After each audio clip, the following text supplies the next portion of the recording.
देखिए एक छोटा मोटा पॉइंट ये हमको आज चेक करना है, किसी भी प्रकार से वो तरीका चाहिए जी जो हमको ये बता सके, कोई भी एक तरीका हमको वो चाहिए जो ये बता सके कि अगर कोई संकुल यौगिक, कोई संकर कॉम्प्लेक्स कंपाउंड है तो उस कॉम्प्लेक्स कंपाउंड की संरचना जिसको जियोमेट्री बोलते हैं, ज्योमेट्री कैसे निकालेंगे आप, या आप ये कैसे जानेंगे कि वो इनर डी कॉम्प्लेक्स है कि आउटर डी कॉम्प्लेक्स है। आज नए टॉपिक्स में हम ये बताएंगे, आपको एक जनरल तरीका बताएंगे कि कैसे कैसे आप ये पता कर पाओगे कि कोई भी एक कंपाउंड, कोई अगर संकर कंपाउंड है, कॉम्प्लेक्स कंपाउंड है, तो कॉम्प्लेक्स कंपाउंड जो है वो चुंबकीय है, प्रतचुंबकीय है या अणुचुंबकीय है, आउटर डी कॉम्प्लेक्स है कि इनर डी कॉम्प्लेक्स है, उसमें संकरण क्या हो सकता है और उसके नाम क्या हो सकते हैं, प्लस ज्योमेट्री क्या हो सकती है, सब कुछ एक ही सिंपल तरीके से सीखेंगे आप।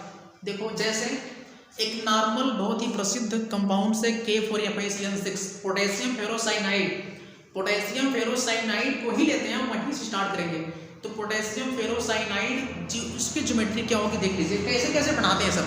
तो ये सब आइडिया आता कहाँ से है या इसको कैसे फॉर्म करते हैं, ये सारा सिस्टम आप सीखेंगे आज बहुत ही नॉर्मल तरीके से। देखिए कैसे, तो यदि K4FeCN6 की बात की जाए तो ध्यान कीजिएगा, यदि K4FeCN6 की बात की जाए तो इसमें क्या क्या होंगे देख लीजिए, कैसे निकालेंगे आप ज्योमेट्री क्या कैसे बता पाएंगे। तो Fe जो है, Fe यहाँ पर डबल प्लस की अवस्था में होता है, +2 की अवस्था में यहाँ पर Fe है। Fe जो है वो 26 होता है लेकिन डबल प्लस की अवस्था में, तो करना क्या आपको 1s2 2s2 2p6 3s2 3p6 ऐसे 4s2 और 3d6 जब करोगे आप तो 26 का निकलेगा। 2 2 4 6 4 10 2 12 6 18 2 20 और 6 26, ये 26 का निकला है। लेकिन अपने को 26 तो चाहिए नहीं, अपने को चाहिए था डबल प्लस का। और अगर किसी में प्लस चार्ज आ जाए, अगर प्लस चार्ज आ जाएगा तो अगर किसी परमाणु में प्लस चार्ज आ जाएगा ना तो विन्यास ऐसे निकालते हैं जैसे निकालते हैं, तो विन्यास का सिस्टम बदल जाएगा। अगर प्लस चार्ज आ जाएगा, जितना प्लस चार्ज होगा उतना घटा के निकालते हैं।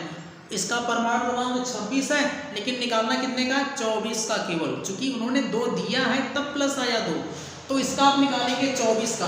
अभी तो हमने 26 किया है पूरा, लेकिन 24 कैसे निकालेंगे आप, कुछ नहीं करना, बाहरी कक्षा से घटाना होता है, जितना प्लस उतना माइनस कर देंगे आप। कितना प्लस है, 2 प्लस है तो 2 कम करना है। 2 कम कहाँ से करोगे, देखो 4s वाले में से 2 निकाल देंगे आप, 3d में से निकालेंगे, कहाँ से निकालेंगे 4s में से, 3d में क्यों नहीं, चूंकि ये बाहर का कक्षक नहीं है, भले लिखा गया है बाहर, तो भी क्या करेंगे आप इधर से 4s से इसको हटा देंगे, कितना हो जाएगा 0।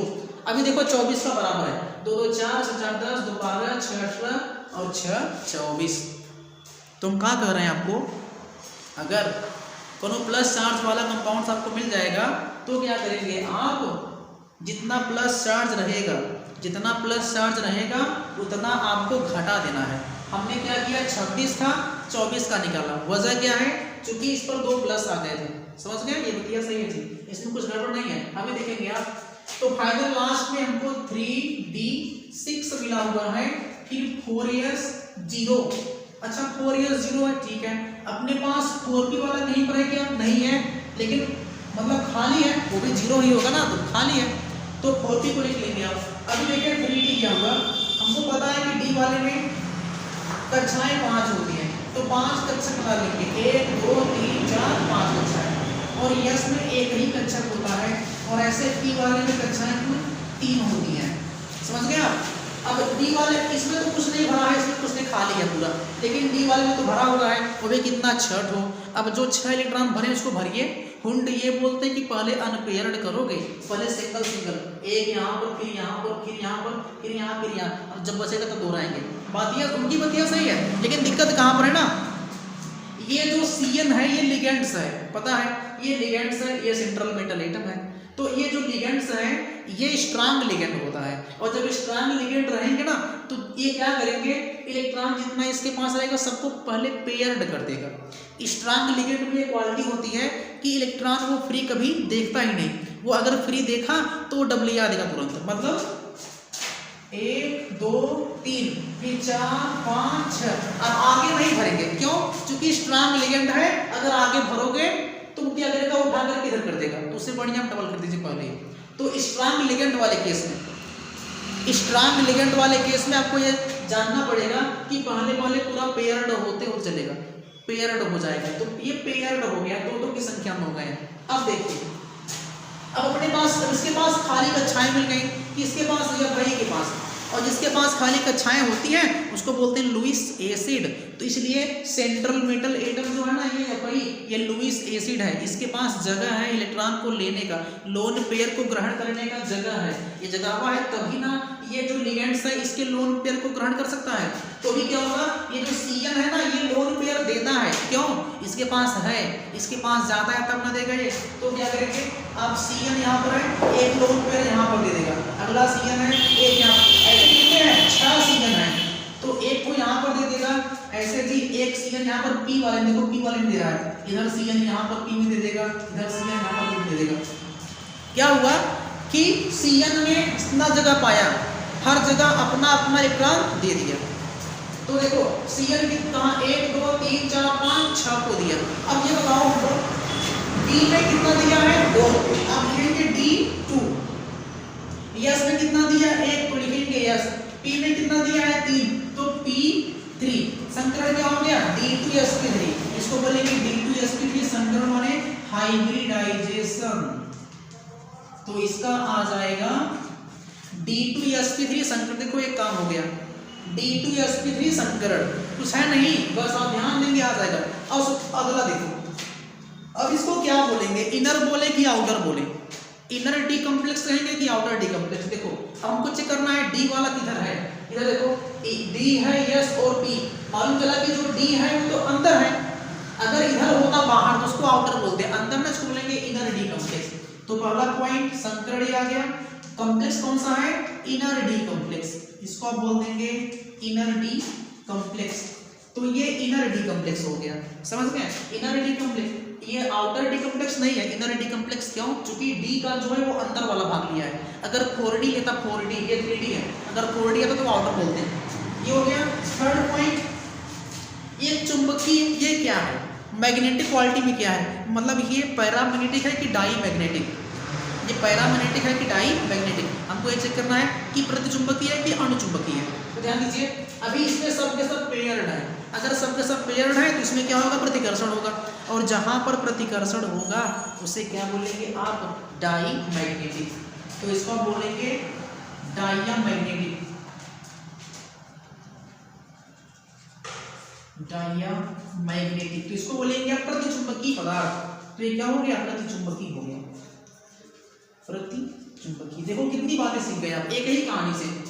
संकरण क्या है, D2sp3 है, इनर डी कॉम्प्लेक्स बोलेंगे डाई मैग्नेटिक हो गया। ये प्रतिचुंबकीय क्यों है, क्योंकि सब के सब पेयर्ड है, अगर अनपेयर्ड होता उसको बोलते हैं पैरामैग्नेटिक, तो उसको बोलते हैं अणुचुंबकीय पदार्थ। लेकिन ये क्या है, प्रतिचुंबकीय पदार्थ है, केवल एक पदार्थ क्या है, कॉम्प्लेक्स।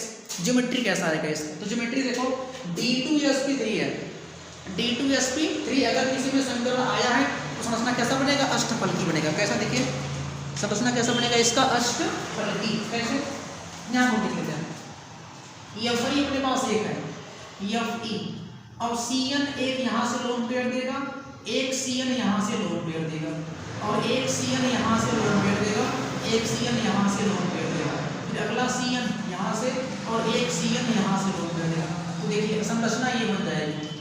तो संरचना को बोलेंगे आप अष्टफलकी, अष्टफलकी, इसको बोलेंगे आप अष्टफलकी, इसको बोलते हैं ऑक्टाहेड्रल, ऑक्टाहेड्रल ये संरचना है। या तो इसको इसका एक नाम और, इसको बोलेंगे वर्ग समतलीय द्विपिरामिडी, वर्ग समतलीय द्विपिरामिडी, इसको बोलेंगे स्क्वायर,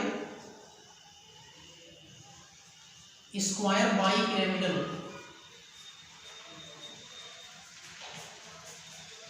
स्क्वायर बाइपिरामिडल। इसके दो नाम होते हैं, तो एक सिंपल सा तरीका है, कुछ है नहीं, बस विन्यास करिए फटाफट लगा लीजिए। हाँ, आपको एक बात जानना पड़ेगा कि लिगेंड्स कौन सा है, स्ट्रांग है कि वीक है।